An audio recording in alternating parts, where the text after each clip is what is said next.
called Home Improvements. And I wanted to call it Home Improvement because of Tim the Toolman Taylor. And I really like some of the old sitcoms because I thought they had some family values.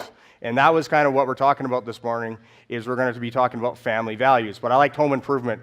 But I'm not very good with grammar or English or spelling. I'm just going to confess that to you. It's not one of my strong suits. My wife is quite good, and she enjoys editing my texts and sending me back to me all the time, all the things that I get wrong. And I've actually come a long way, so I appreciate that with her. But Ian is also got a journalism major, so he was all about making sure it was home improvements, not home improvement. But I'm like, it bugged me because I just wanted Tim the Toolman Taylor and Al Borland. Many people remember that show, Home Improvement, back in the day? It was pretty, yeah, I don't think so, Tim. That was pretty awesome. There's a few other ones that I really liked back in the day as well. We had Family Matters, Steve Urkel, anybody remember that? Fresh Prince of Bel-Air. Oh, yeah, that was like, in West Philadelphia, born and raised in a playground. I spent most of my days sitting about relaxing, acting all cool, shooting some b-ball outside the school. Just nobody else? When a couple of guys that were up to no good started making trouble in my neighborhood. I'm moving with my auntie and uncle in Bel-Air. I whistled for a cab, and when it came near, it had dice in the mirror. All right, that was awesome.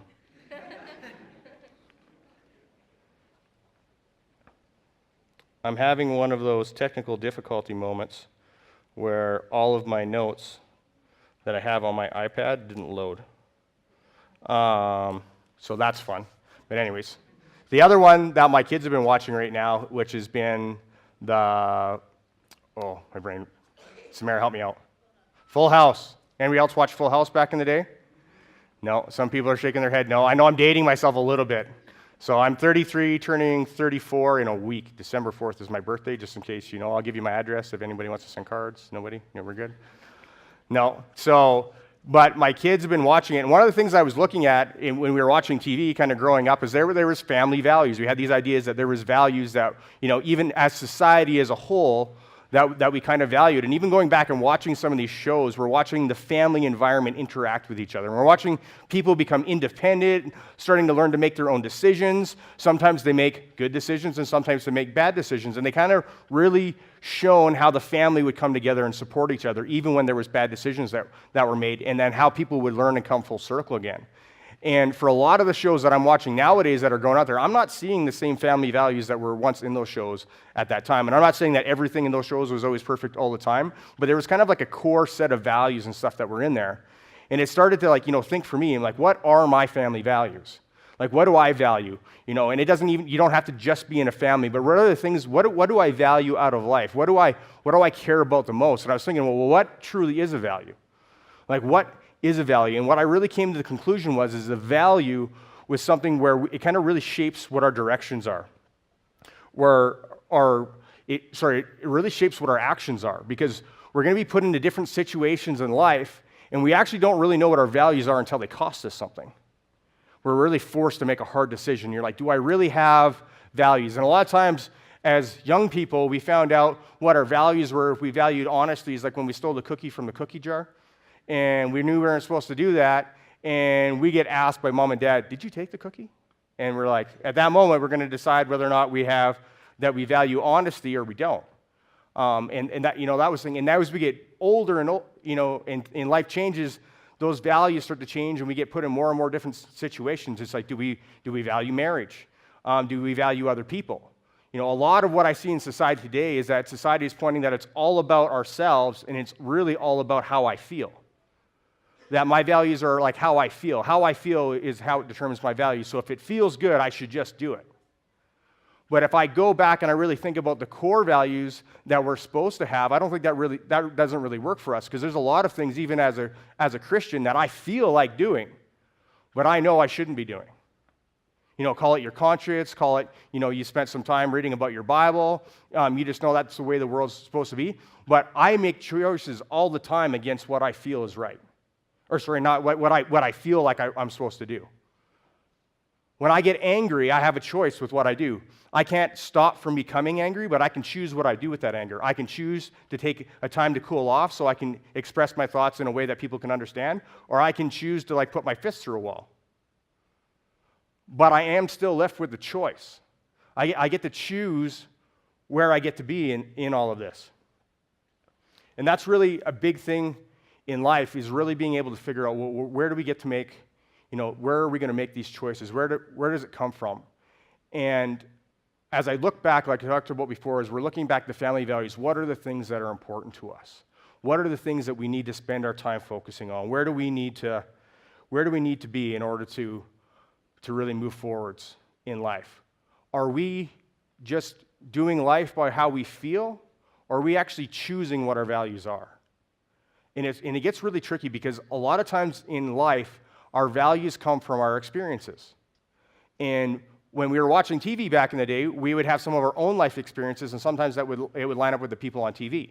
And we would start to see how, when they made decisions, that those things walked out, and that there were certain consequences or rewards based on their decisions, and that would kind of plant a seed in your mind about how life could be. Then we start to make decisions and stuff for ourselves, and we're starting to figure out, well, if I value this, and I think this is going to be the reward from this value, is that actually the case? And we wrestle with these things all the time, trying to determine what is our values, what are we supposed to be.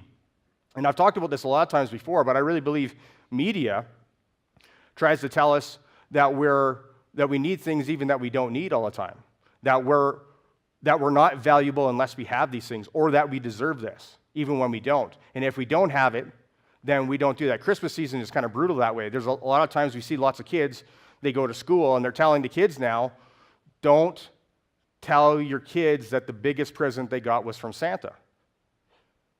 And why do they do this? Because the kids that their parents aren't quite wealthy, or they don't hand out Christmas presents the same way at Christmas, these kids get this idea that Santa doesn't love them.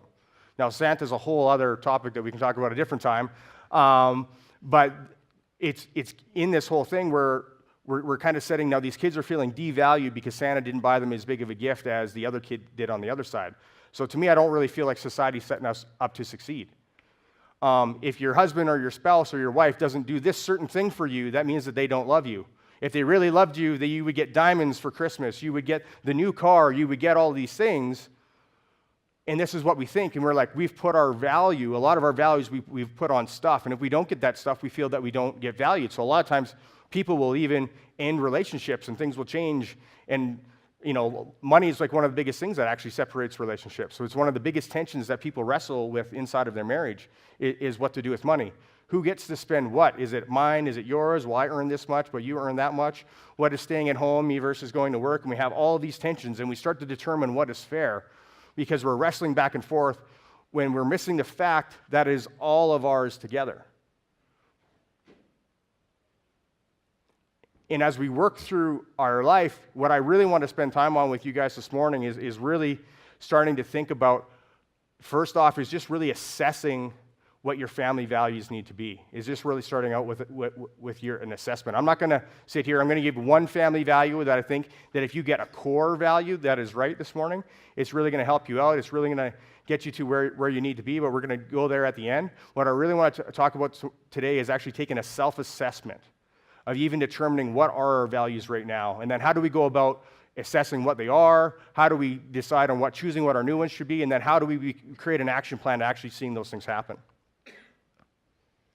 All right, our true values cost us something. And that's really, for me, I mean, we do a lot of time where we give lip service to different values in life. We're like, I really value this. And I've been there a few times in my life. I'm like, well, I value honesty or integrity, but then all of a sudden it's like you scuff somebody else's car and nobody's looking. You know what I mean? And it's going to cost you something, literally, money. It's going to cost you money to go report this. Nobody else is around, nobody else has seen it. But you have to decide in that moment, what are your values? Do you actually value honesty? Do you actually value doing that? Or are you actually more value your finances? And it can be tough, because sometimes that finances might hurt your family. Like if you did a big enough accident and you could get away with hiding something, that might have larger repercussions, and you're not willing to deal with those repercussions. And what we're trying to see, what we really see is when we hit these tough moments, is we actually see the priorities of what our values really are. If you follow me on that, we start to see when I'm forced with the really tough decisions in life, I get to see what do I truly value. And this is really tough. You know, the older I get, the more and more I see this all the time, the more I actually find myself being placed in different situations where I'm having to make decisions. I'm having to make decisions for what values are my kids going to grow up with. Well, who am I going to be as a man? Who am I going to be remembered as? What values do I want to have? Am I more about money than I am about other people? Am I more about myself than I am about my family or my kids or my wife? And we're kind of faced with kind of wrestling with these decisions of trying to figure it out. And I believe if we continue believing the lie that just do whatever feels good, that we're not going to get where we need to go. Mark 3, verses 24 and 25 in the NLT says, "A kingdom divided by civil war will collapse. Similarly, a family splintered by feuding will fall apart." And what I really want to talk about this morning is we really need inside of the church and even inside of our own families and our own relationships in life is that we actually need to come to some common values that we need to be able to have. Because if we have competing values inside of families, it's going to tear us apart. So one of the recommendations I have that if you're newly married or you're thinking about getting married or sometime in the future that you're ever going to be a part of a group of people that you're going to have to work together with, I recommend defining what your values are. Why do you need to define what your values? When push comes to shove and you need to make a hard decision, when you've predetermined what your values are, you'll know what decision to make. It's not going to make it easy, but you're going to know what decision that needs to be made, and that you will be unified as a group of people towards that. And this can happen in business, this can happen in your local family unit, it can happen inside of an organization, it can happen inside of a church. As a group of people, we have to determine what do we value, what is important to us. What are we willing to kind of have costs associated with? What are we willing to, a lot of times in life, when we look at civil wars and wars that were fought, they were fought over different values. People had different value systems, had different things that they valued. Some people thought that it was okay to take things from others. Other people thought that that wasn't okay. So they stood up and were willing to lay down their life to fight for those values. I kind of have an anonymous quote. I was trying to figure, I always remembered it, but I could never remember who said it, and I was trying to do research to figure it out. And they credit it to like 5 or 6 different people over a period of history. But it says, if we don't stand for something, we will fall for anything. And I really believe that if you don't actually wrestle with and decide what your values are, you're not going to have any. And you're definitely not going to have the ones that you want. I really think that you have to take an assessment. You have to decide what you want to be. So this morning, what I talked about is I really want to do is the first part is like, we need to figure out, well, what are my values now? Like, what values do I currently have? So for me, you kind of have to do a self-assessment. You have to go kind of look inside, and not only just look inside, we need to talk to other people, and I believe that we actually even need to talk to God to figure out what that is. So I kind of broken this out into kind of like 4 different ways to look at this. And if you're taking notes, this would be like a good thing just to write down this morning. And the first one is we need to ask questions. I call it our open self. It's information about yourself that you and others know. So if you've got values that are already there, other people would say that you had these values, you're able to write those down. So you can like draw this into a quadrant, write these values down. You know about them, others know about them. The next one would be your hidden self. Information you know about yourself, but others don't. There's stuff that you've got on your inside that you don't necessarily share with other people all the time. Maybe there's like some close people to you, but overall, you've got this kind of hidden piece tucked away that you're not necessarily sharing with everybody else, but you know about it. You know what's important to you. You don't necessarily just share it with other people. That could happen for lots of reasons. Your blind selves, information you don't know, but others know about you. And this is probably one of the most difficult things to be able to go through. I did a 360-degree review one time in my ministry leading at my other church in Connect in Cranbrook, where Ian is today. And I had to do an assessment of 3 people that kind of served below me inside of the church, a couple people that served alongside me, and then somebody that served over me, and then my wife also filled out an assessment of my leadership style. So fun times to be able to go through that. And I also filled it out to say what I thought I was good at, like here, writing it through. So I'm looking at all these things, and some things are lining up, and you're going through, and they're like, "Oh, Chris, you're quite inspirational," and I had myself up there, and they had me up there, and it all aligned.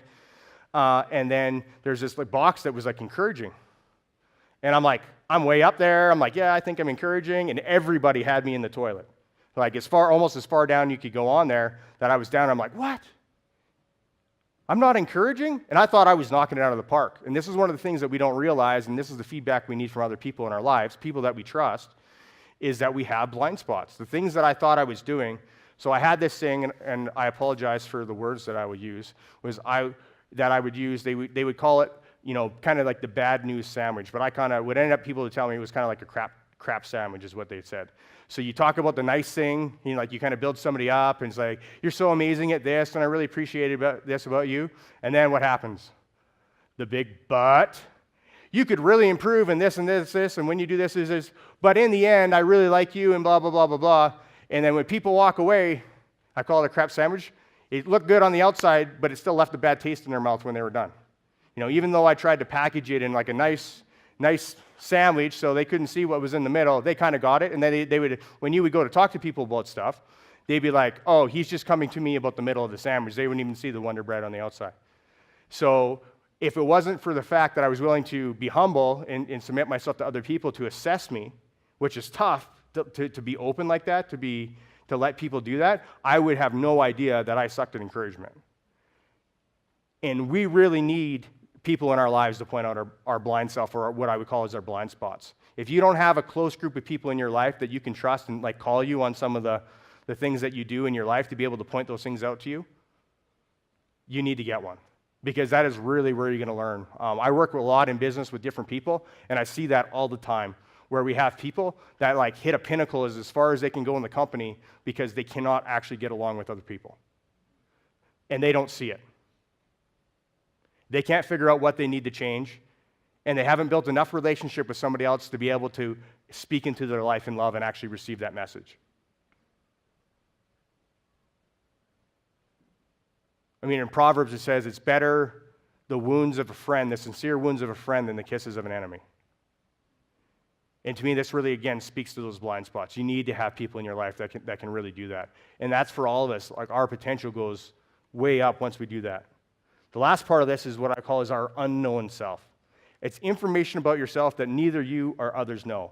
And I really say it's neither you. That's kind of like if I was going to give this talk in a business type area, they would say that you and others don't know, but because we're Christians and we believe in God and we believe in the church, I believe that God knows this. God knows the unknown about us, the things that we don't know about ourselves and others don't know about us. And I really believe as we spend time with Him, if we go back to Him, He'll actually start to reveal some of that stuff to us. There's some people in here that have so much potential, but you've locked yourself in a box because you don't know you're unknown. You haven't asked God to reveal to you what you're actually fully capable of. So you're like, you compare yourself to others, your natural skill sets, you think about it in your natural mind, but you don't actually know what God can do with you because you're not spending that time to actually seek that out and have God be able to build you up. And I can just tell you from experience, when God starts to get a hold of that unknown part of you and starts to reveal that to you, to make it known to you, life gets a whole lot more interesting. Life gets to become a lot more fun. And mostly the last 5 years of my life right now, I've really started to see that happen. I'm starting to walk into places I never thought I would have dreamed of, never thought I was smart enough to do, never thought I'd have enough influence to be able to do it, didn't think I would have enough time to do it, but God is opening doors that I never thought would have been possible. And if I wouldn't have allowed God to shape me and others that care about me to shape me, I never would have been able to continue to rise. And I think for all of us, we find ourselves in the same spot, all at different places in life that we're at. But if you're not getting feedback from those around you that love you to be able to call you on the hard things, and you're not seeking God out to be able to speak into your life to raise you up with what you're called to, you'll put a ceiling on your limitations. You put a roof on it. And I believe when you put those things into practice in your life, God rips the roof off that thing, and the whole world opens up to you. Life becomes a lot more exciting and becomes filled with purpose again. Another way that you guys can, as a self-assessment is that you can look at what you've put into action. Look at when I have put action to my values. So you're written down, you've got a list now of the values that you think you have, and then now go think about a time when you actually had to use that value when it was hard on you. Think about that time where you had to, do you value humility? Think about the time when you didn't think you did anything wrong and you went back and apologized to somebody else. If you value humility, that should be in there somewhere. And I guarantee it didn't feel good.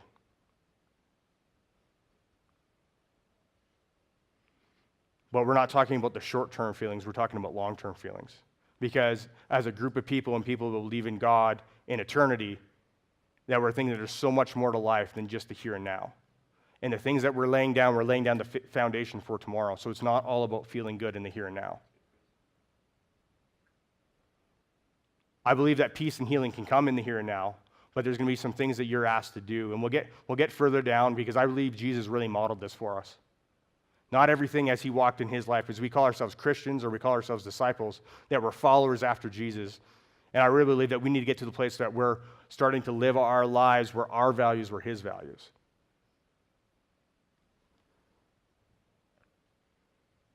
So the next part of this is you need to decide what you want your values to be. So you've kind of done an assessment, you've kind of decided what your values are, you've written them down, and not the ones that you would just say you had, but the ones that you could actually prove that you had. Like if you had to sit down, and this is a self-assessment, so you don't have to share this with other people, but I do recommend if you've got somebody close into your life, if you've got a very close friend that you trust, sharing this stuff with them, they'll help you discover the values. But if you really want honest opinion and you actually really want honest life change, you also have to be able to take some lumps, like I said before. You have to be able to bite your lip and you're like, take some hard things and actually say, you know what, I don't, even though I want this to be my value, maybe it actually isn't, and this is why. But that's okay. That's just figuring out where we are now. There's hope that we can change those things for the future. We have the power to choose our values because we have the power to choose our actions. Some values come easy and others will come at a great cost. To me, again, this is one of the greatest lies, I believe, again, is that whole idea that how I feel is how I have to act. Like, to me, this is this giant disconnect. How I feel is how I have to act. That's not the case at all. How I feel is how you feel. And I need to be able to, and there's nothing wrong with how you feel, because you didn't get to choose how you felt, but you do get to choose what you do with that feeling. I get to choose what I do when I feel angry. When I feel attracted to somebody else that isn't my wife, I get to choose what I do with that. Do I suppress that and turn that back over to God, or do I chase after that feeling? I get a choice in that. And what I find is as we start to choose our actions, our feelings start to align with what we do. Where I find some of these things in life actually get a little easier. That actually were hard in the beginning, starts to get a little simpler. Humility gets a little simpler. When you finally break down and you decide that actually my value isn't pride, but my value is humility, and I start to be willing to go on somebody else and like, man, I don't know what happened in this relationship, what separated us, but I apologize for my part, even if I feel like I've done nothing wrong, because I value relationship and I value humility. That's what that looks like, walked out. If I could say those things on paper, but if I'm too proud, like, well, I didn't do anything wrong, I need to stand up for me. If I don't stand up for me, nobody else will. And I think in that moment, we forget that God's the judge and he's the only one that's supposed to be keeping the score. It's not my job to keep the score on that. That my choice in that is like my job is to be able to forgive, to be able to be humble, to step forward and say, hey, I don't know what happened here, but I'll own whatever I've done that separated us. And we see it time and time again when you come in that kind of a spirit with people and that kind of tone to your voice, when you're like truly want to seek reconciliation between two people, you'll watch something change in them. To me, that's like one of the moments where you can actually see the light and the darkness change as we start to kind of move towards having these God-based values. If we start living, how would Jesus respond to somebody in this situation?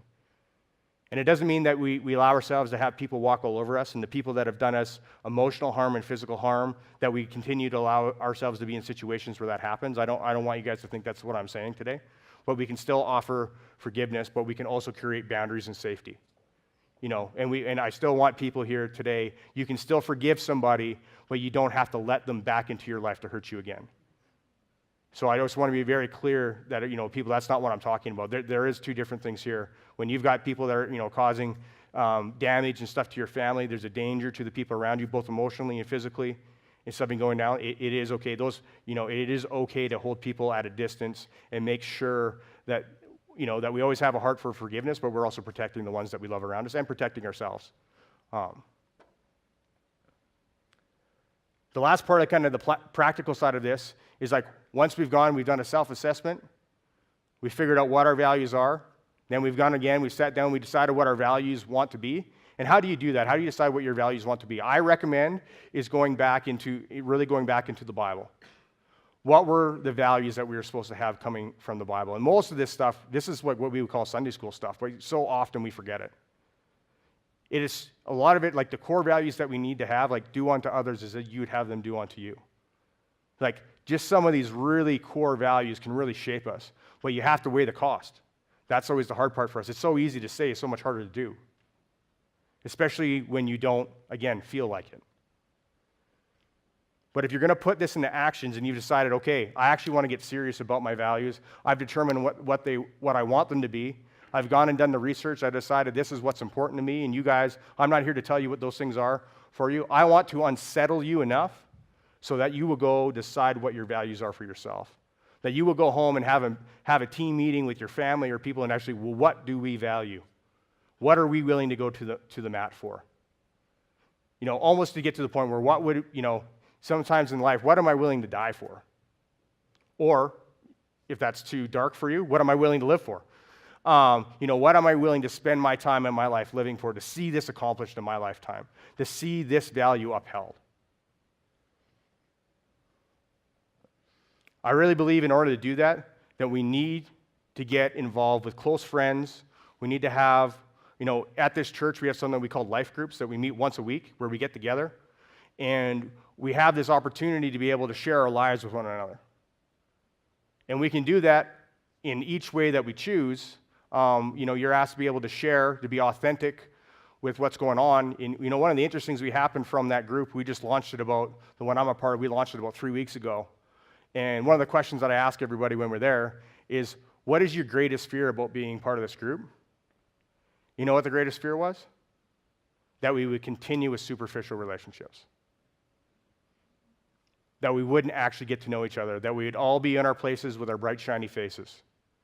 But the things that are actually going on in our life and the things that we're actually wrestling with, we weren't actually going to talk about. And to me, I don't think the group of people that we are a part of was any different than anybody else that's here or anybody else that's really in this city. I think there's a lot of people out there that we put our best selves on Facebook, on Instagram, we take pictures that our life is amazing, but the things that we're wrestling with, the things where we're having to make hard decisions, where our values are really at stake, we're doing those things alone. Instead of surrounding ourselves with people that know us, that love us and care about us, that we allow to speak into our lives when we're starting to move away from the values that we said that we wanted to have, that we trust those people to be able to speak to us, to me, that's where life change is really going to take place. Because it gets difficult. Our feelings can be overwhelming. They can be very intense. And if I don't have somebody challenging me on my feelings at times and actually challenging me on my values, well, you said you value this, but your actions say that. What are you going to do about it? And when you have to go look people that love and care at you in the eye, and you have to say, you know what, you're right. I missed at that time. I didn't have the values that I was supposed to have. Will you forgive me? And let's try again. We really need that level of accountability in our lives for us to really be able to change. But it's hard. One of the greatest things I believe in society today is that we have this deep sense to be known, to be understood, that lives inside of us. But we lock everybody else out. And we lock other people out for good reason. We've experienced some time in our lives where people have treated us horribly. And what we've done is we've just put up a wall and we've encased it around ourselves. And we've kept people from being able to get inside. And the hardest part about this whole thing is that if you do that, you'll never be known. So this deep core thing that is inside of you, that you really sense to be known, and I believe inside of us, we need to be known by God, but we also need to be in community together, also known by those around us. And I really believe that we're that empty hole that lives inside of you that never can be filled. I really believe that that's where that comes from, that God is the only one to be able to fill that. But you have to let him in, and you also have to let other people in. And I believe the greatest lie we said, if we let another person in, that the wound that they're going to cause us if they don't treat us well is going to be unbearable. But what we miss is the greatest joy you will ever experience in your entire life, the sense of freedom and purpose and value. You will miss having that in your lifetime if you can't let down that wall. If you can't let down that wall, you'll never feel that moment. You have to be able to let God into your life to be able to heal the hurts and stuff that have come in there. And when I trust new people with that information about me in my life, and I don't do that with everybody, I make certain that those are close people that I can trust. Well, my trust actually goes back into God. It doesn't go back into the person. I trust God because that's what He told me that I was supposed to do, that I was supposed to trust those that were around me, the ones that were close to me. And that was the big thing for me. So I go back, and you know what I believe? I believe if somebody hurts me, God's big enough to heal it. That He's big enough to come in and heal the wound that's happened inside of me. So for me, it's opening up my heart again. I'm like, you know what? There's going to be good times, there's going to be bad times, but I will miss out on the best times and the best relationships with people if I never let anybody else inside. I will live my life unknown. And to me, that would be a great shame.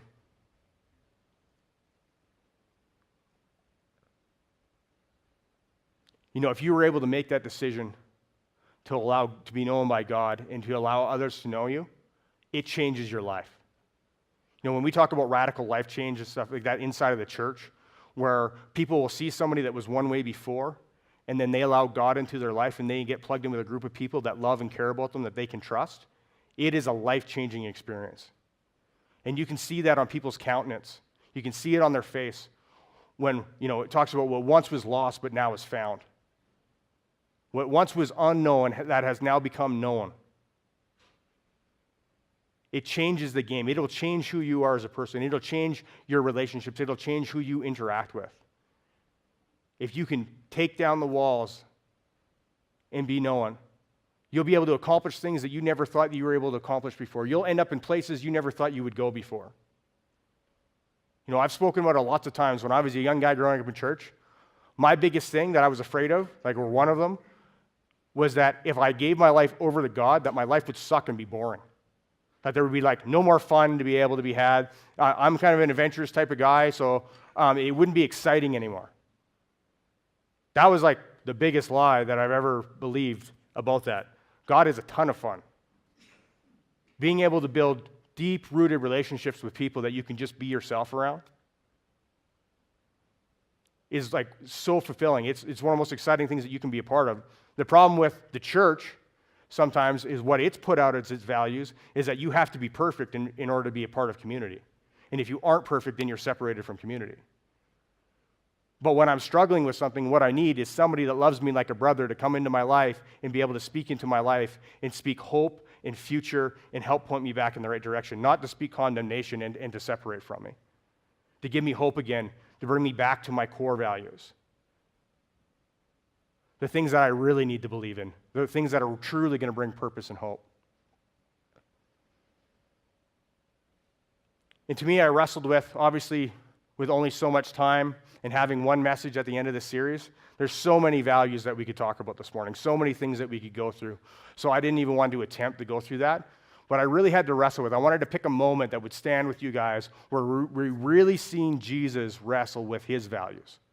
Where we have this moment where we have the Son of God sitting there, and He is wrestling with His feelings just the same as you and I would, and how He made His decision. Luke 22, verse 42, it says this. And just to shape this is Jesus just before He's going to be crucified. He's sitting there, He's praying, and He's calling out to God. He's sitting there. He's got some close people around Him, but they keep falling asleep on Him. They're not standing because they actually don't even know what He's going through. They don't know what's about to happen, but Jesus does. And He has all these emotions sitting inside Him. Jesus knew what was going to happen to Him the moments ahead. And this was His words. This was His prayer to God at that time. Father, if you are willing, please take this cup of suffering away from me. That was His prayer. That was the beginning part of it. Does that sound like somebody that wanted to go through with what was about to happen to him?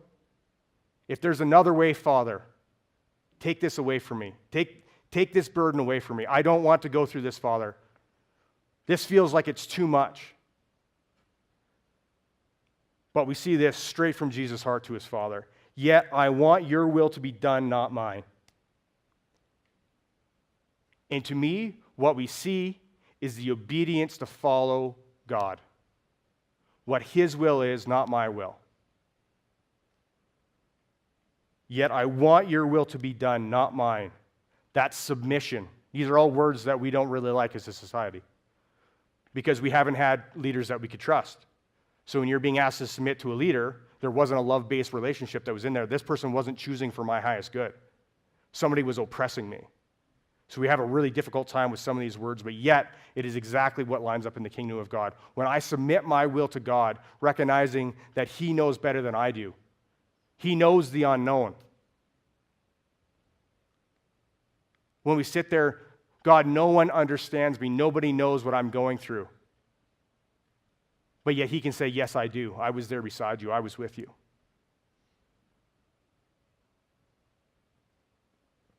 We wrestle with these big questions like, God, well, why didn't you stop it? But then where would be free will? And this is one of the greatest tensions whenever you're talking to somebody that doesn't go to church or is thinking about going to church. Well, why does bad exist in the world? Bad exists in this world because we choose for it to. Because we take what we feel and we go with that instead of choosing what is right. Instead of living in truth. And if God intersected inside of that moment and stopped that from happening and stopped somebody from hurting somebody else, we would no longer have free will.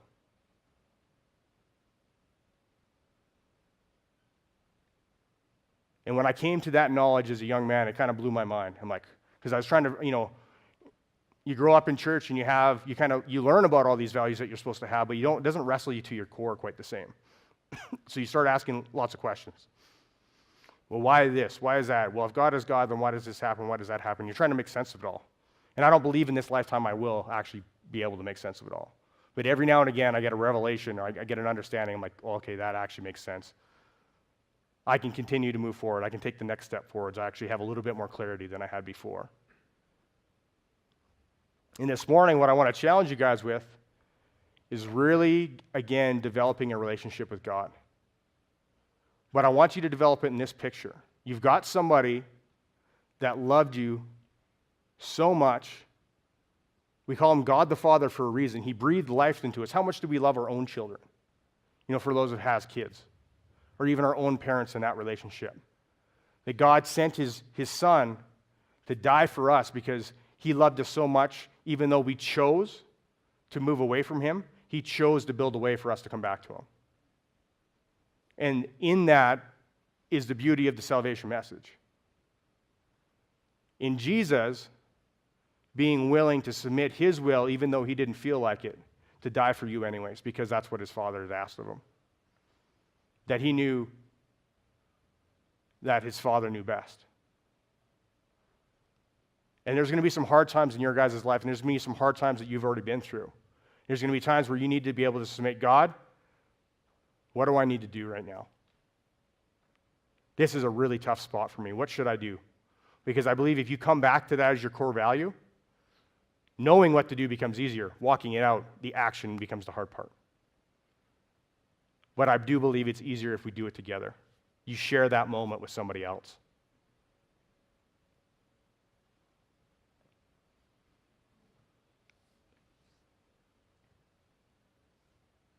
Obedience was my least favorite word as a kid. As being a young, rambunctious, just like my boys are.